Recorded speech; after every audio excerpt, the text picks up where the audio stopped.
सब जैसा जानते हैं कि आइसम के इस मीडिया फेस्टिवल मंथन में आज हमारे साथ हैं बिहार के पूर्व उप मुख्यमंत्री और देश के सबसे जाने पहचाने और चर्चित युवा नेता तेजस्वी यादव। तो सबका आपका बहुत बहुत स्वागत है तेजस्वी जी, आप इस कार्यक्रम में आए। मुझे पता है कि आज का दिन आपके लिए बहुत अहम है। धन्यवाद जी, धन्यवाद। तेजस्वी जी, सबसे पहला जैसे कह सकते हैं सवाल आपसे यही होगा कि आप 2020 के खिलाड़ी रहे हैं और आपने 2020 के माफिक ही बहुत कम उम्र में बहुत जल्दी ही अपनी पैठ जो है वो राजनीति में बैठा ली। ये सब कैसे कर लिया आपने? इसमें ये पहला सवाल इसलिए पूछ रही हूँ क्योंकि यहाँ पे सारे बहुत यंगस्टर्स हैं, यंग स्टूडेंट्स हैं, उनको ये देख के बहुत अच्छा लगेगा कि एक युवा, बिल्कुल युवा, 27 साल का युवा जो है वो इतने बड़े प्रदेश का नेता बन गया है। जी देखिए, सबसे पहले मैं बताऊंगा, आपने मेंशन भी किया कि पहले मैं क्रिकेट खेलता था और due to my ligament injury, ankle का जो लिगामेंट इंजरी था उसके वजह से मैं आगे खेल नहीं पाता और राजनीतिक सिचुएशन बिहार में ऐसा रहा ताकि मेरे को राजनीति में आना पड़ा। और लेकिन बचपन से ही पॉलिटिकली और सोशली हम काफी अपडेटेड रहते थे, अवेयर रहते थे। और सबसे पहले तो इस प्लेटफॉर्म पे हमको आने का मौका मिला तो नीतीश जी को, हमारे चाचा को हम धन्यवाद देते हैं कि लीडर ऑफ ऑपोजिशन हम उनके कारनामों के वजह से हम बने और एक मौका मुझे मिला स्टैब्लिश होने का। और इसके लिए सबसे ज्यादा जो श्रेय होगा हम नीतीश कुमार जी को देंगे। हालांकि शुरुआती दौर में जब राजनीति में मैं आया था तो पार्टी के सभी नेताओं से लेकर के कार्यकर्ता सब लोगों का सहयोग मिला है हम लोगों को और इसके लिए सब लोगों को हम धन्यवाद भी लगातार हम देने का भी काम किए हैं क्योंकि जनता ने पहली बार, हम जब चुनाव लड़े तो हम पहली बार चुनाव जीत करके आए और पार्टी के सभी सीनियर मेंबर्स ने मेरा नाम को आगे किया और अपने पार्टी के तरफ से मुझे नॉमिनेट किया as a deputy chief minister जो महागठबंधन हुआ था। 18 महीने साथ मिलकर के हम लोगों ने काम किया। उस समय लोग कहते थे कि काफी एक्सपीरियंस नहीं है, ये कैसे डेप्यूटी चीफ मिनिस्टर बनेगा, कैसे 3-3 पोर्टफोलियो चलाने का काम करेगा।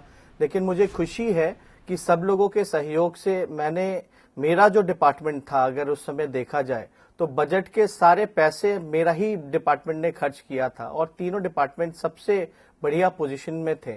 सारे प्रोजेक्ट्स को हमने टाइम बाउंडिंग के अंदर कंप्लीट कराने का काम किया। नितिन गडकरी जी जो वहां सेंट्रल मिनिस्टर थे रोड ट्रांसपोर्ट को लेकर के, तो वहां जो एनडीए की गवर्नमेंट होते हुए भी जो हमने अपनी बातों को जो रखा, जो अधिकार जो बिहार को बनता था, चाहे सीआरएफ फंड को लेकर के या आरओबी का जो मसला जो था या एसएच को अपग्रेड एनएच में कराने का, तो सारे समाधान का हम लोगों ने समाधान किया सारे प्रॉब्लम का और काफी अच्छा जो काम था वो चल रहा था। लेकिन बीच में आपको पता है नीतीश जी की अंतरात्मा जागी, सिर्फ हमारे लिए जागती है और जागी, उसके वजह से हमको लीडर ऑफ ऑपोजिशन बनना पड़ा। और 1.5-2 साल में आपने देखा होगा मेरे जीवन में बड़ा ही परिवर्तन आया है। मैं चुनाव जीता, मैं फिर डेप्यूटी चीफ मिनिस्टर बना, लीडर ऑफ ऑपोजिशन बना और लगातार ईडी, सीबीआई, इनकम टैक्स जैसे 25-25 मुकदमे भी हम झेल रहे हैं। बिल्कुल बिल्कुल। तो तेजस्वी जी, मेरा तो यही सवाल है कि आप तो 2020 के बैट्समैन रहे हो, तो आपने अपने चाचा को, अपनी ही टीम के कैप्टन को बोल्ड कैसे किया? मेरा तो सवाल यही है कि आप तो बैट्समैन रहे हो, तो बॉलिंग की आदत आपने कहाँ से सीखी? क्या हो गया, ऐसा क्या हुआ तेजस्वी यादव की जिंदगी में कि उनको सब कुछ छोड़ करके राजनीति का पूरा चोला पहनना पड़ा और आपके साथ ऐसी विरासत मिली जिसमें आज की डेट में आपके पास कोई, आपकी विरासत को किसी ने चैलेंज नहीं किया। और जगह और लीडर्स को देखा जाए तो उनकी विरासत को चैलेंज किया गया है, लेकिन आपकी विरासत को चैलेंज नहीं किया गया है। ऐसा क्या हुआ? चाहे वो आपके इतने भाई बहन हो, चाहे आप और पार्टीज को देख लीजिए, पार्टी के लोग हों, सबने आपकी विरासत को, आपकी लीडरशिप को एक्सेप्ट कर लिया।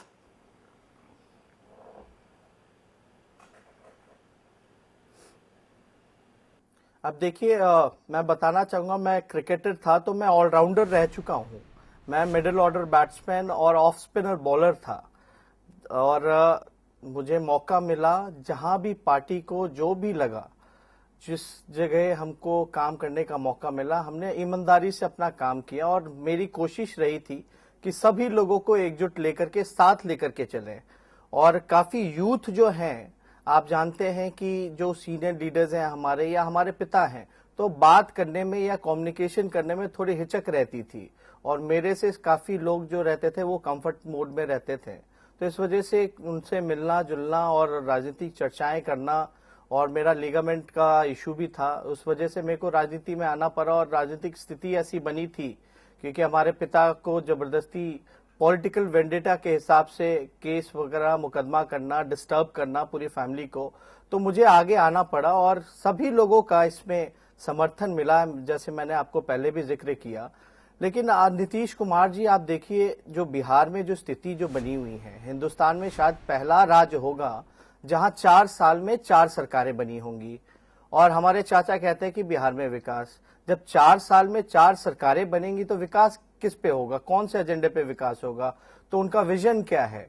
तो लगातार जो है नीतीश जी ने तो हर किसी को धोखा देने का काम किया, चाहे वो बीजेपी के साथ थे तो बीजेपी को ठगा, मांझी जी को मुख्यमंत्री बनाया फिर उनको हटाया, फिर हमारे साथ आए तो हमें धोखा दिया, फिर वापस बीजेपी में चले गए। और अभी जो हालात जो है, राजनीतिक हालात, फिर से उनके सुर बदले बदले से नजर आ रहे हैं।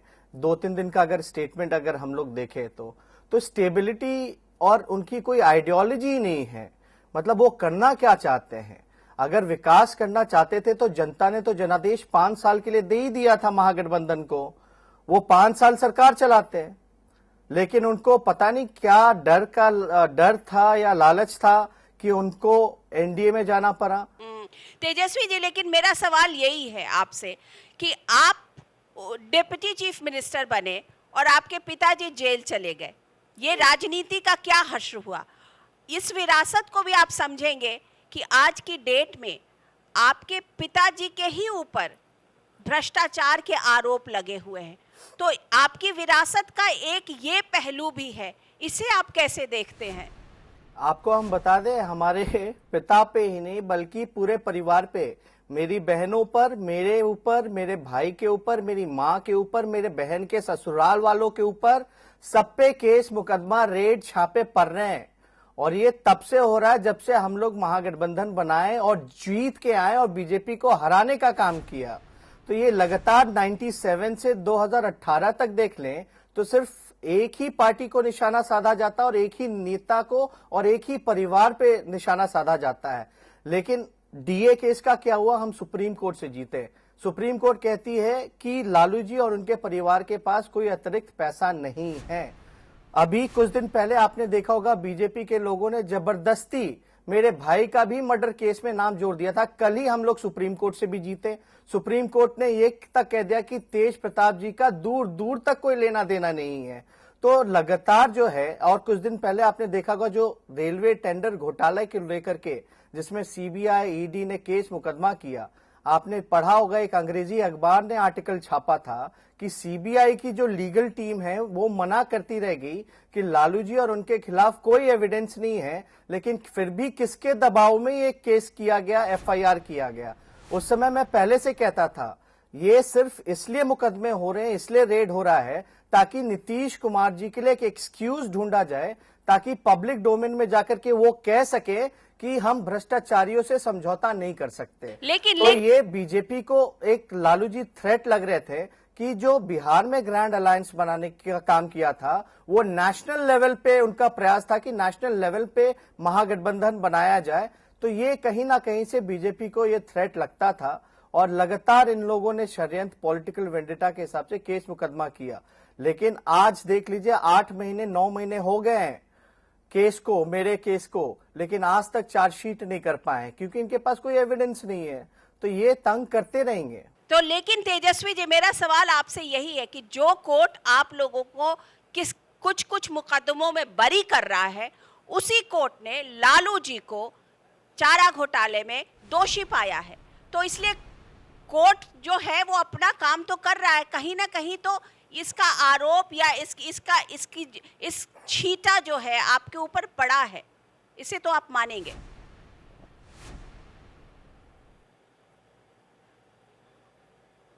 देखिए, जो कोर्ट का हम लोग सम्मान करते हैं, जो भी फैसला होता है हम लोग सम्मान करते हैं, लेकिन अगर आप जुडिशियल आर्किटेक्चर अगर देखिएगा तो ये जो लालू जी के खिलाफ जो फैसला आया है वो लोअर कोर्ट का है।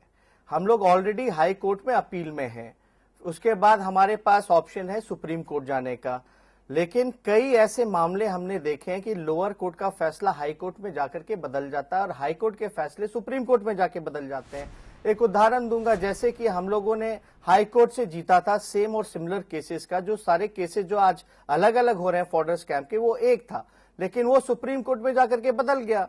तो देखिए, अभी this is not the final judgement, आखिरी जजमेंट होता है सुप्रीम कोर्ट का।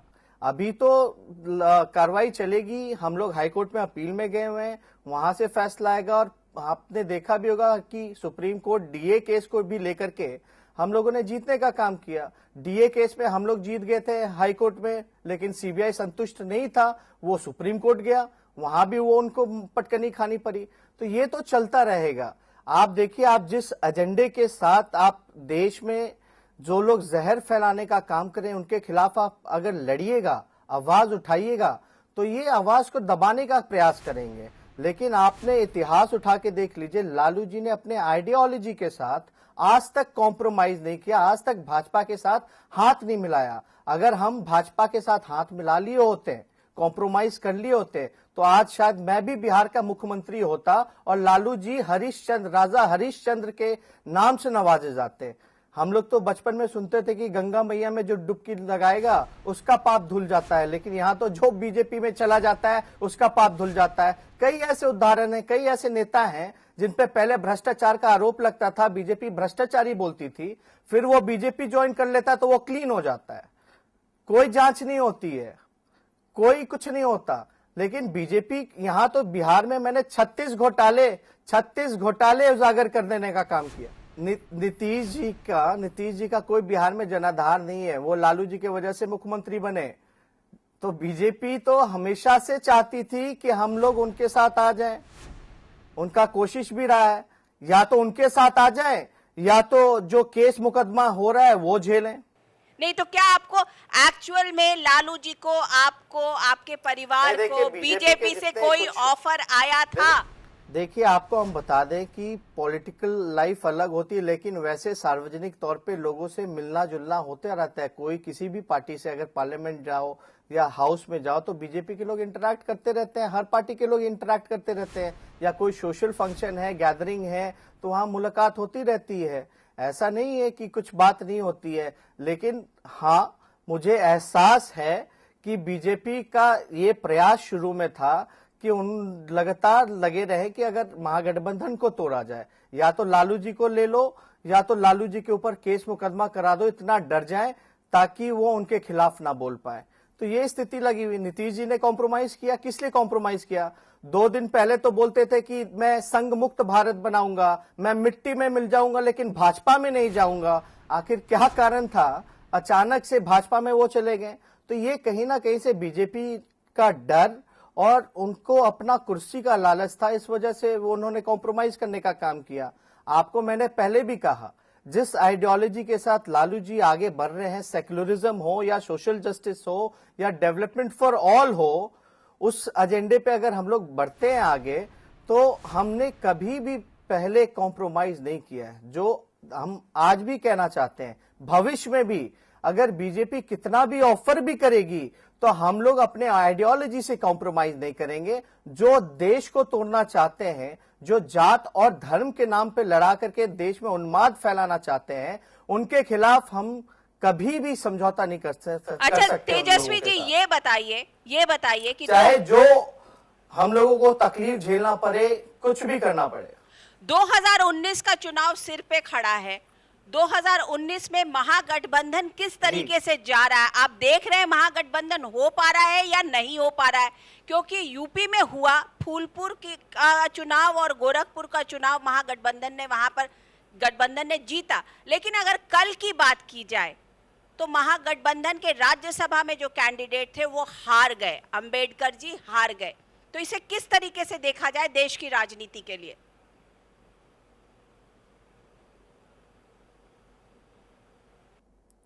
देखिए, बड़ा अच्छा सवाल आपने पूछा है और सब लोगों की यही जिज्ञासा है कि नरेंद्र मोदी जी के सामने कौन खड़ा रहेगा। क्या ये जो महागठबंधन जो जिस तरह से बिहार में बना था, क्या वो पूरे देश में बन पाएगा या नहीं बन पाएगा?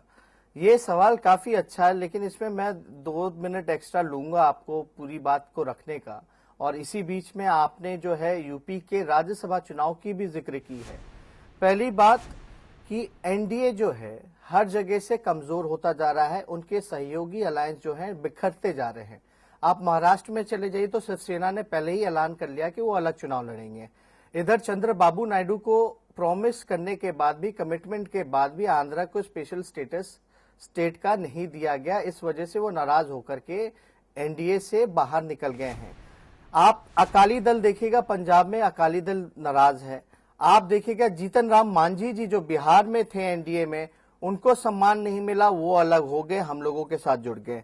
आप देखिएगा जो लालू जी का प्रयास था और एक एजेंडा उनका था कि यूपी, बिहार, झारखंड, अगर 3 स्टेट अगर आप देख लें तो 3 स्टेट में जो सीटें बनती हैं 134 सीटें बनती हैं। यूपी के 80, बिहार के 40 और जो आपका झारखंड का 14। तो ये मिलाकर के 134 में करंट बीजेपी के जितने एमपी हैं वो तकरीबन 125 है, 115 एमपी हैं। अगर मायावती जी, अखिलेश जी यूपी में जिस तरह से अभी बाई इलेक्शंस हुए थे, वहां मायावती जी ने समर्थन किया था अखिलेश जी को, और बीजेपी का जो ट्रेडिशनल सीट रहा, जो चीफ मिनिस्टर का, डेप्यूटी चीफ मिनिस्टर के जो सीट को वो नहीं बचा पाए, जहां कई दिनों से ऑपोजिशन पार्टी का कोई भी लड़ता था, जीत नहीं पाता था, मायावती जी और अखिलेश जी के आने के बाद वहां जीत मिली। तो आप समझिए, जब गोरखपुर जीत सकती है तो यूपी की 80 सीट भी जीत सकती है, अगर मायावती जी, कांग्रेस और अखिलेश जी मिलकर के चुनाव लड़ें। तो ये लालू जी का प्रयास रहा। अगर बिहार में आप देखिएगा बाई इलेक्शंस हुए, हमारा अररिया और जहानाबाद ट्रेडिशनल सीट नहीं था, फिर भी हम लोगों ने अपने सीट को बचाने का काम किया और महागठबंधन में जितने वोट मिले थे उससे ज्यादा इस बार हमें वोट मिले हैं। झारखंड में आपने देखा होगा कि एक कांग्रेस का राज्यसभा में भी जीता है, बीजेपी एक हारी है, वहां एक जीती है। लेकिन ये राज्यसभा का जो आपने चुनाव का जिक्र किया, यूपी चुनाव का, बीजेपी के लोग तो दलितों से नफरत करते आए हैं, बाबा साहब अंबेडकर से नफरत करते आए हैं, मायावती जी से नफरत करते आए हैं। आप देखे होंगे पार्लियामेंट में मायावती जी को नहीं बोलने दिया गया। इनको तो अंबेडकर नाम से ही नफरत है बीजेपी को। अगर दलित है, अगर लड़ रहा था तो ये हॉर्स ट्रेडिंग करके पूरा ताकत लगा करके बीजेपी के लोगों ने तोड़ फोड़ किया है, अपनी शक्ति का प्रदर्शन किया है, लेकिन ये नेगेटिव वे में किया है। सकारात्मक राजनीति नहीं करते बीजेपी, हमेशा तोड़ने की राजनीति करती है। एक पॉजिटिव वे में पॉजिटिव राजनीति होनी चाहिए। लेकिन मुझे दुख इस बात का है कि मोदी जी के सामने कौन खड़ा होगा, इस पे डिबेट होता है। लेकिन बात होनी चाहिए कि मोदी जी ने रहते हुए में क्या देश के लिए किया है, कौन सा विकास का काम किया है, कौन से उन्होंने अपने वादों को पूरा करने का काम किया है, इस पे बहस होनी चाहिए, तो इस पे उनको जवाब देना चाहिए। लेकिन जवाब देने के लिए कुछ नहीं है लोगों के पास। और मुझे पूरा भरोसा है सोनिया गांधी, हाँ मैं वही बात कह रहा हूँ। नहीं, मेरा सवाल आप सुन ले। मेरा सवाल, सोनिया गांधी जी ने हमें कुछ दिन पहले डिनर पे भी बुलाया था। जी, मेरा सवाल ये है कि महागठबंधन के नाम पर, बताइए महागठबंधन के नाम पर क्या तेजस्वी यादव या आरजेडी बिहार में मायावती की बसपा और अखिलेश की सपा के साथ चुनाव लड़ेंगे तो क्या उनके कैंडिडेट्स को भी सीट देंगे? महागठबंधन के वो अगर पार्ट होंगे तो क्या आप उनको बिहार में जगह देंगे?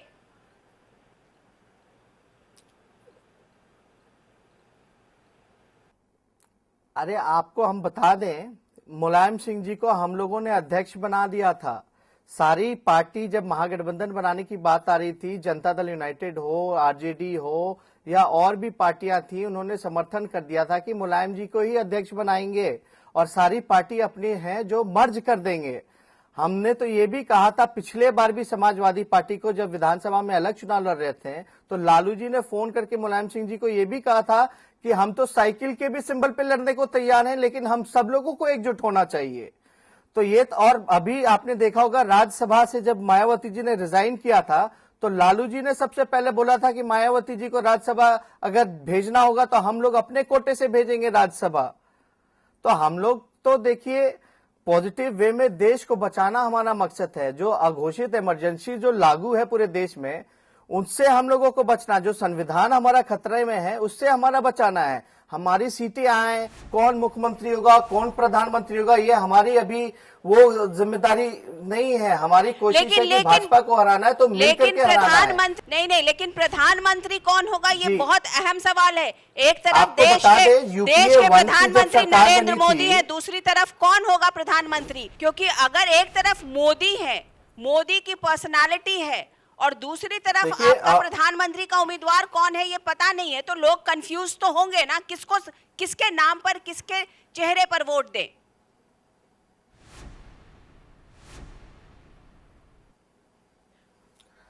ठीक है, दो चीज मैं इस पे बताना चाहूंगा कि जब यूपीए वन की जब गवर्नमेंट बनी थी 2004 में, तो पहले से किसी भी नाम का अनाउंसमेंट नहीं किया गया।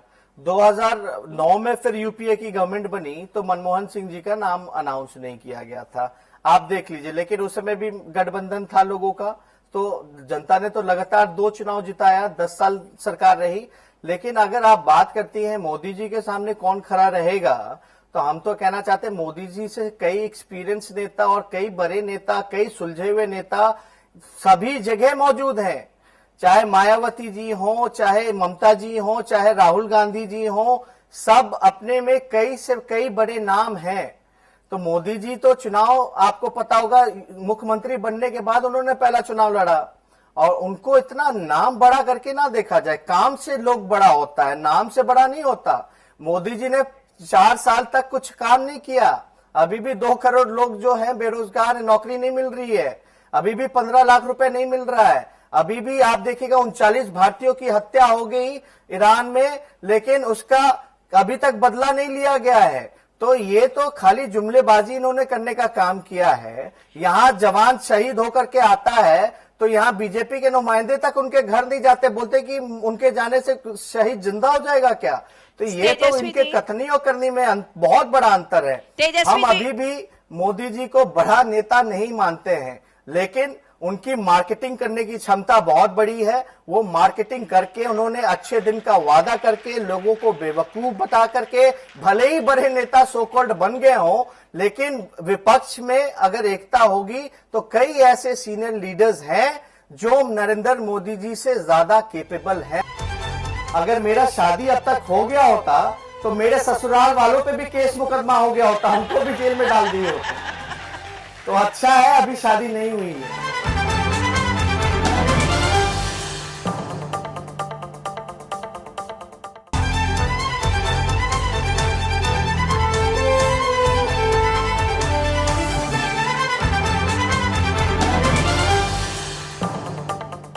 तेजस्वी जी, एक बुरी खबर आई है कि लालू जी को 7 साल की सजा हो गई है और 30 लाख का जुर्माना। ये आपके लिए डेफिनेटली बहुत बुरी खबर है, मैं समझ सकती हूँ।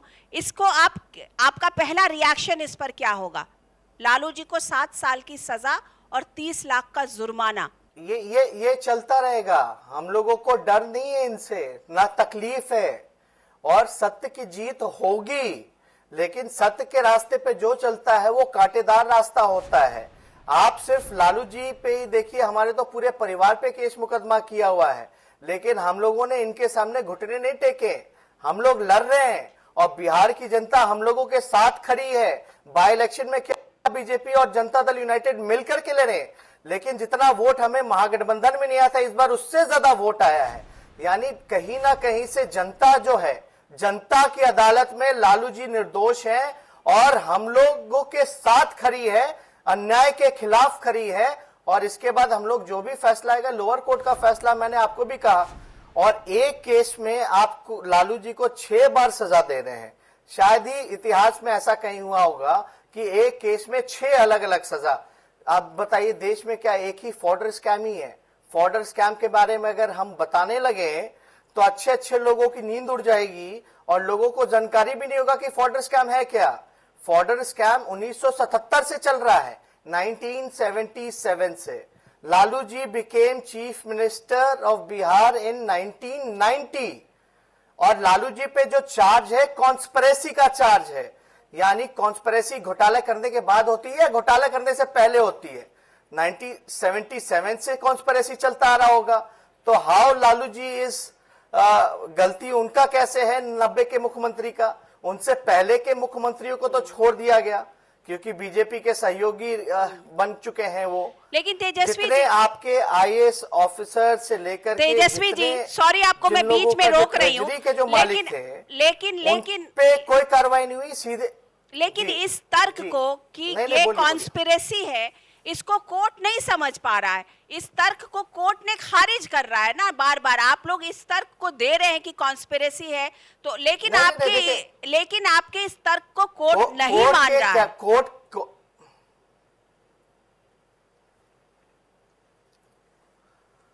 देखिए, ये सीबीआई की विशेष अदालत है जिसने फैसला सुनाया है और उस कोर्ट का हम सम्मान करते हैं।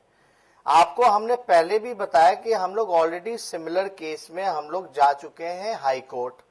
अभी हाई कोर्ट में पेंडिंग है मामला। अब ये सारे जो रांची के जितने जजमेंट आने थे, जितना लालू जी को सजा सुनाना था एक पर एक करके, वो सुना दिया गया है। लेकिन आप बताइए कि हम हाई कोर्ट जाने का हम लोगों को अधिकार है कि नहीं है? और हाई कोर्ट में कई बार फैसले बदले हैं कि नहीं बदले हैं, कई केसेस हमने देखे हैं। यही बीजेपी के लोग 2G घोटाला कहते थे, क्या हुआ 2G घोटाले का? आदर्श घोटाले का क्या हुआ? कहां भाग गए सारे बीजेपी के लोग? कहां मुंह छुपाते फिर रहे हैं लोग? तो ये तो चलता रहेगा चुनाव तक। देखिए, हम आपको बता दे रहे हैं, अभी भी मेरे शक्ल पे अभी भी आपको परेशानी नहीं दिख रही होगी, तनाव नहीं दिख रहा होगा। मेरे पिता को सजा मिली है, हम जान रहे हैं किस वजह से सजा मिली है। ये जो इनकी जो चीजें हैं, ये चुनाव तक ये चलता रहेगा। चुनाव के बाद सब कुछ ठीक हो जाएगा, आप चिंता मत कीजिए। हम लोग जीत करके आएंगे, इनको धूल भी चटाएंगे चुनाव में, और कोर्ट में भी लालू जी बड़ी होकर के आएंगे और उनको न्याय मिलेगा। तो हम लोग चिंतित नहीं है, आश्वस्त है, और बिहार की जनता हम लोगों के साथ है, जो कि हम लोगों ने बाय पोल इलेक्शन में रिजल्ट देखने का काम किया। 2019 के महासमर में उस चुनाव में अब लगता नहीं है कि लालू जी रहेंगे। लालू जी नहीं रहेंगे तो अब और वो मुझे लगता है कि शायद जेल में ही रहेंगे अनलेस एंड बेल पर छूटे। तो इस पूरे चुनाव को, इस पूरे महासमर को तेजस्वी यादव किस तरीके से लड़ेंगे, कैसे स्ट्रेटेजाइज करेंगे? क्या अपने पिता लालू यादव को मिस करेंगे? देखिए, लालू जी कहीं भी रहे, लालू जी हमने शुरू में भी कहा है कि विचारधारा का नाम है, और यहाँ भले ही जितने वर्कर हैं सब लोग हमारे पार्टी को खुद लालू यादव समझ करके काम कर रहे हैं, और जनता हमारे साथ खड़ी दिखी है।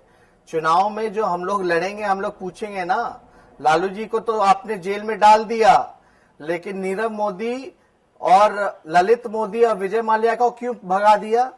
कब ला रहे हो आप बीजेपी के लोग, जिन्होंने खजाना लुटवाने का काम किया, जो चौकीदारी कहते थे कि हम चौकीदार बना दो, और ऐसी चौकीदारी की कि नीरव मोदी फरार हो गए, कोठारी फरार हो गए, एक और अभी कोई अग्रवाल है वो फरार हो गए। काला धन लाने वाले थे, लेकिन देश का सफेद धन ही वापस इन्होंने विदेश भिजवाने का काम किया, चोरी डकैती करवा दी खजाने की। तो उनको कब ये पकड़ लें? दाऊद इब्राहिम को कब पकड़ने का काम कर रहे हैं? तो ये सवाल तो हम जनता के बीच जाकर के हम लोग पूछेंगे कि कैसी चौकीदारी की, कब मिलेंगे किसानों का कर्ज, कब माफी होगा, कब आपको मजदूरों को सम्मान मिलेगा, कब आपको नौजवानों को रोजगार मिलेगा, ये तो हम पूछेंगे ही। तो आप देखिए, ये चलता रहेगा। लालू जी कहीं भी रहे, लालू जी अभी भी जेल में थे, तो क्या परिणाम आया? कुछ इफेक्ट किया? यही लोग बीजेपी के लोग कहते थे अब तो आरजेडी टूट जाएगी, अब लालू यादव खत्म हो जाएंगे, अब कुछ नहीं बचेगा, ये महागठबंधन बनाने वालों की हार होगी। लेकिन यहाँ तो मांझी जी आ गए हमारे साथ, हमारी इतनी बड़ी जीत हो गई, लालू जी के साथ पूरा जनता खड़ा है। लेकिन लालू जी कहीं भी हो, ये साबित हो गया कि लालू जी का नाम एक शख्सियत ही नहीं बल्कि एक विचारधारा है, और देश को लालूवाद की जरूरत है, क्योंकि जो सांप्रदायिक शक्तियां जो देश का माहौल बिगाड़ना चाहती हैं, बिहार में देखिए चुनाव हारने के बाद बीजेपी लगातार 3 जिलों में उनका प्रयास रहा दंगा कराने का। यहाँ उन्हीं की सरकार है, केंद्र में भी उन्हीं की सरकार है। आज गिरिराज सिंह आ रहे हैं, सीधे दरभंगा जाएंगे। इनके ही उप मुख्यमंत्री है बीजेपी के सुशील मोदी, वो कहते कि जमीन विवाद को लेकर के था, लेकिन अब देखिएगा कि वो लोग क्या कर रहे हैं, कम्युनलाइज कर रहे हैं। तो ये सारा एजेंडा जो है, हम लोग सचेत हैं और इनके सारे एजेंडे को चकनाचूर हम लोग करने जा रहे हैं। तेजस्वी जी, यहाँ के आईसम्स के जो स्टूडेंट्स हैं, उन्होंने आपके लिए एक एवी बनाया है, उसे आप जरूर देखिए। नहीं, जरूर जरूर देखना चाहिए।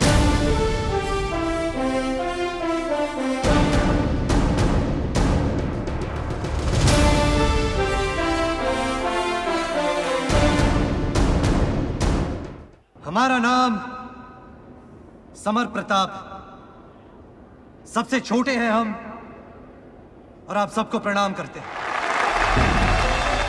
राजनीति की बात करने नहीं आया हूं, बस ये जानने आया हूं आपसे, एक झूठे षड्यंत्र में पुलिस जिसे घसीट के लेकर गई, उस पृथ्वीराज प्रताप के संघर्ष का कोई मोल है कि नहीं आपकी आंखों में? जनता की अदालत से बढ़कर कोई अदालत नहीं है और माधोपुर की जनता ने हमेशा इंसाफ किया है। ये राजनीति फिल्म का सीन है जिसमें एक सियासी खानदान का छोटा बेटा मुसीबत में फंसे अपने परिवार को अकेले संभालता है और सियासत की नई इबारत लिखता है। लेकिन राजनीति की फिल्मी कहानी को हकीकत में बदला इस असली हीरो ने। नाम है तेजस्वी यादव।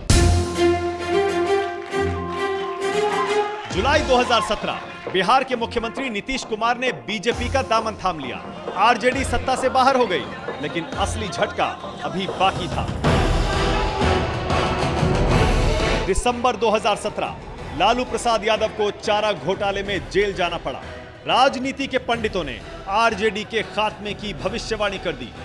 उधर मुसीबत में घिरा लालू यादव का पूरा परिवार और आरजेडी के लाखों मायूस कार्यकर्ता सिर्फ एक चेहरे की ओर ताक रहे थे। उठा उठा तेजा हो तेजस्वी, आइले विपता बड़ी जोर, कहा तारी राबड़ी हो मैया, कहा तारी राबड़ी हो मैया, स्वामी गईले जलावा के ओर, कहा तारी राबड़ी हो मैया। संकट के इस दौर में आरजेडी के सामने सबसे बड़ी चुनौती थी अररिया लोकसभा का उपचुनाव। सामने नीतीश और बीजेपी की मजबूत जोड़ी और इधर अकेले तेजस्वी। लेकिन जो डर जाए फिर वो तेजस्वी यादव कैसा। हम लोगों को डराया जाता है, लेकिन आप लोग डरने वाले हैं। हमारे पिता शेर हैं, वो डरने वाले नहीं हैं। वो तो सांप्रदायिक शक्तियां जितनी है, उनको तो खौफ लालू जी से होता है। इसी वजह से साजिश करके लालू जी को जेल भेजने का काम किया गया। अररिया की अंधेरी राहों पर तेजस्वी के तेज से लालटेन चमक उठी। लालू के इस लाल ने अकेले ही पाटलिपुत्र के सियासत के समीकरण बदल दिए और उसका असर हस्तिनापुर की राजनीति पर भी दिखने लगा है। 2019 के महासमर में भी मगध का ये राजकुमार एक नई इबारत लिख सकता है। लेकिन सियासत के इस अभिमन्यु की जिंदगी की पिच हमेशा इतनी टर्निंग नहीं थी। कभी वो असली पिच पर चौकों और छक्कों की बरसात करता था। रणजी ट्रॉफी खेलने के बाद क्रिकेटर तेजस्वी ने आईपीएल में दिल्ली डेयरडेविल्स की कैप भी पहनी, वो भी लगातार 4 साल तक। लेकिन किस्मत को कुछ और ही मंजूर था। साल 2015 में बिहार की राघोपुर से विधायक चुने गए और तुरंत ही बिहार के सबसे कम उम्र के उप मुख्यमंत्री भी बन गए। मैं तेजस्वी प्रसाद यादव ईश्वर की शपथ लेता हूं कि मैं विधि द्वारा स्थापित भारत के संविधान के प्रति सच्ची श्रद्धा और निष्ठा रखूंगा। 28 साल के तेजस्वी यादव इस वक्त देश के मोस्ट एलिजिबल बैचलर्स की लिस्ट में राहुल गांधी के साथ कंपटीशन कर रहे हैं। उन्हें सरकारी व्हाट्सएप नंबर पर सिर्फ 3 महीने में 44,000 लड़कियां मैरिज प्रपोजल भेज चुकी हैं। आपको लाइफ पार्टनर कैसी चाहिए? क्या आप देखेंगे? अपनी पत्नी में आप क्या चाहेंगे? जो कैसी कैसी लड़की आपकी पत्नी हो? नहीं, कोई भी चाहेगा कि जिस घर में भी अगर हमारे घर में कोई आती है तो वो पूरे परिवार को इकट्ठे लेकर के चलने का काम करे, सारी जिम्मेदारियों को निभाए। और ज़्यादा कुछ स्पेसिफिकली तो वैसा कुछ नहीं है, बस चाहते हैं कि माता पिता खुश रहें। तेजस्वी यादव को तमाम खुशियां और कामयाबी मिले, इसी उम्मीद के साथ बीएजी नेटवर्क उनका तहे दिल से स्वागत करता है।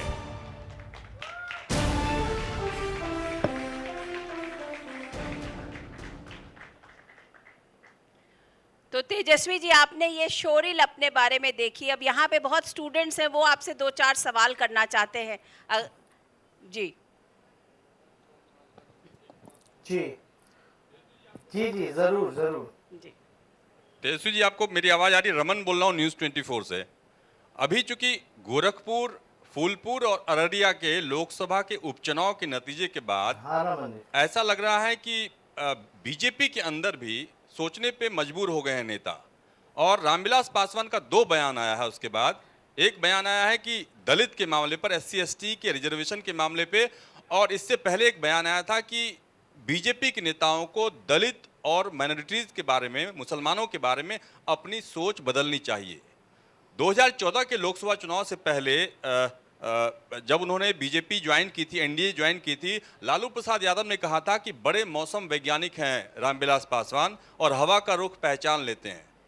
आपको लगता है कि रामविलास पासवान की कोई संभावना आरजेडी के साथ है? और दूसरा सवाल कि शत्रुघ्न सिन्हा की मुलाकात हुई है लालू प्रसाद यादव से और बीजेपी के वो बागी नेता हैं, क्या आप आरजेडी में उनको लाने का प्रयास कर रहे हैं?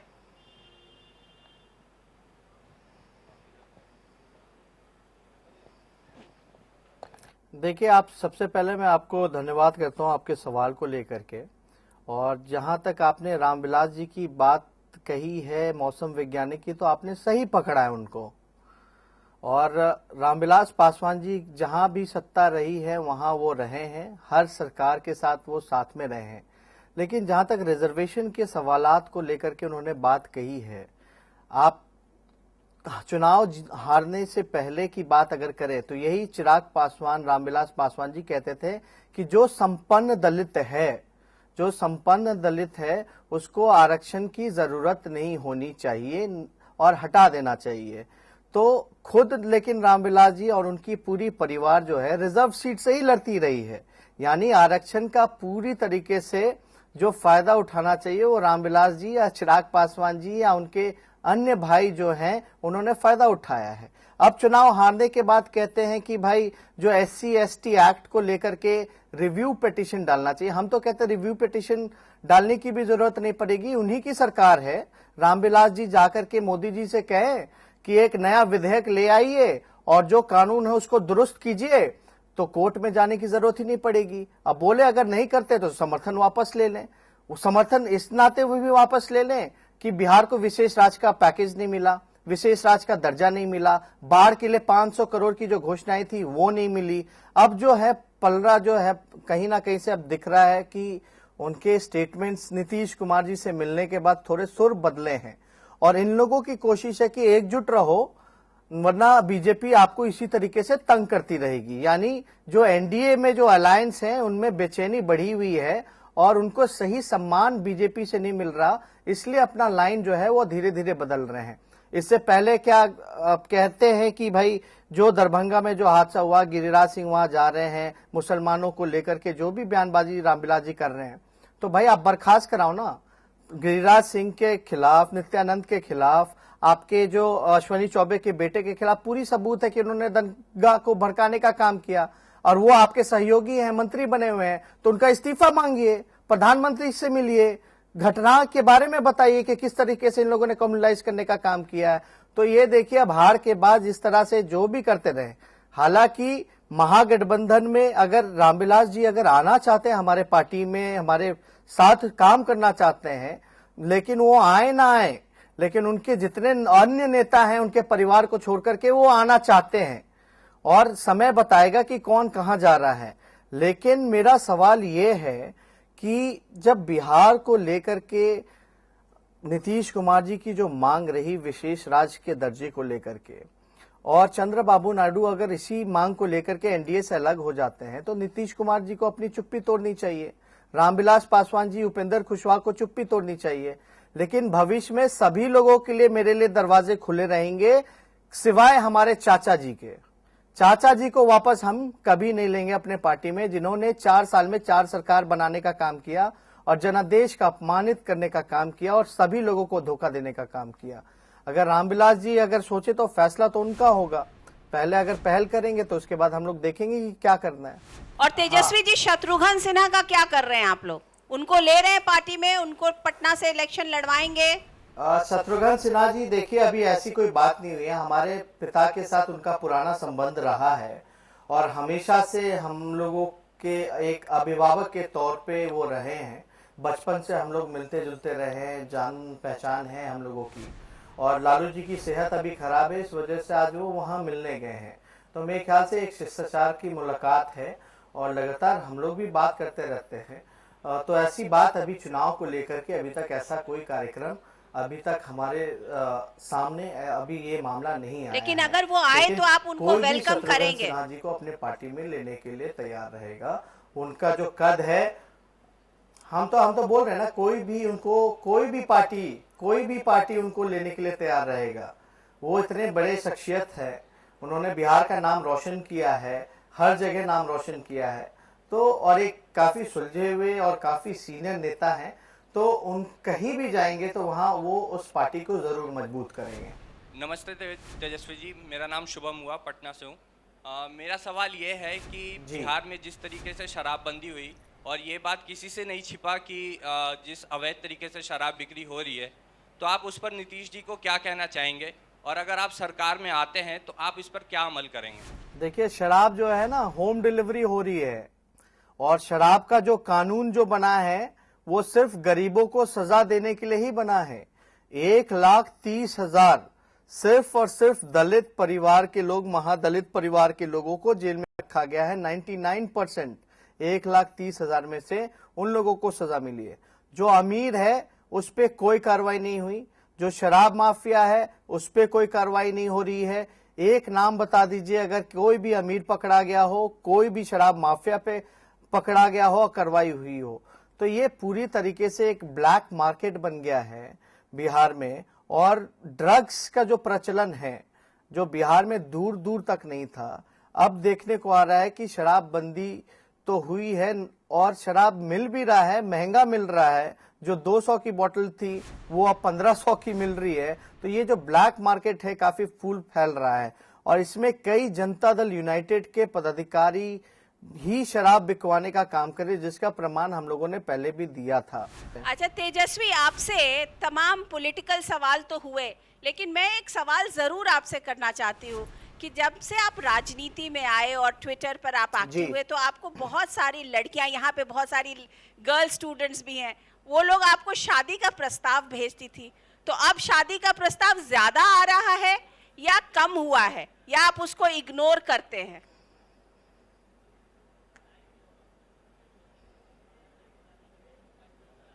नहीं, उस समय तो मैंने एक व्हाट्सएप नंबर रिलीज किया था कि कंप्लेन कोई भी करे, रोड अगर कहीं भी खराब है तो उसको लेकर के कंप्लेन करे। लेकिन उस समय कई अखबारों में कई जगह छपा कि भाई 44,000 जो है शादी के प्रपोजल आ रहे हैं। तो वो तो व्हाट्सएप नंबर अभी नंदकिशोर जी के पास है, मेरे पास तो है नहीं। वही बेहतर बता पाएंगे, बीजेपी के लोग बेहतर बता पाएंगे क्योंकि वो लोग सरकार में हैं। दूसरी बात की शादी हमारे संस्कृति में, संस्कार में यह है कि शादी की जिम्मेदारी जो होती है माता पिता की होती है, जब वो तय करेंगे तब होगी। आप देखिए, मेरे से बड़े मेरे बड़े भाई भी हैं, तेज प्रताप जी हैं, पहले शादी उनकी हो जाए और उनसे पहले चिराग पासवान जी की हो जाए, जो रामविलास पासवान जी के बेटे, वो मेरे उम्र में काफी बड़े हैं। उससे पहले नीतीश जी के जो बेटे हैं निशांत कुमार, उनका हो जाए। तो मेरे तो 3 बड़े भाई हैं, 3 बड़े भाइयों की पहले हो जाए, उसके बाद मेरा नंबर आएगा, माता पिता राजी होंगे तो हम कर लेंगे। तो राहुल तो गांधी की शादी का इंतजार कर रहे हैं? आजकल देखिए इतनी जिम्मेदारी बढ़ राहुल गई गांधी है की शादी का बीजेपी इंतजार के लोग। कर रहे आपको हम हैं? एक चीज और बताना चाहेंगे, अगर मेरी शादी अब तक हो, अब देखिए ये तो फैसला उन लोगों को लेना है। अब जब भी फैसला लें, हम लोग अगर शादी होगी राहुल गांधी जी की तो हम लोग जरूर जाएंगे वहां उनके शादी में, वो कोई बात नहीं। लेकिन मैं एक बात बता दूं, अगर मेरा शादी अब तक हो गया होता तो मेरे ससुराल वालों पे भी केस मुकदमा हो गया होता, हमको भी जेल में डाल दिए होते। तो अच्छा है अभी शादी नहीं हुई है। तो तेजस्वी यादव, आप इस मंथन के कार्यक्रम में आए, आपका बहुत बहुत धन्यवाद, साधुवाद। आप लड़ते रहिए और चमकते रहिए। इसके साथ थैंक यू वेरी मच।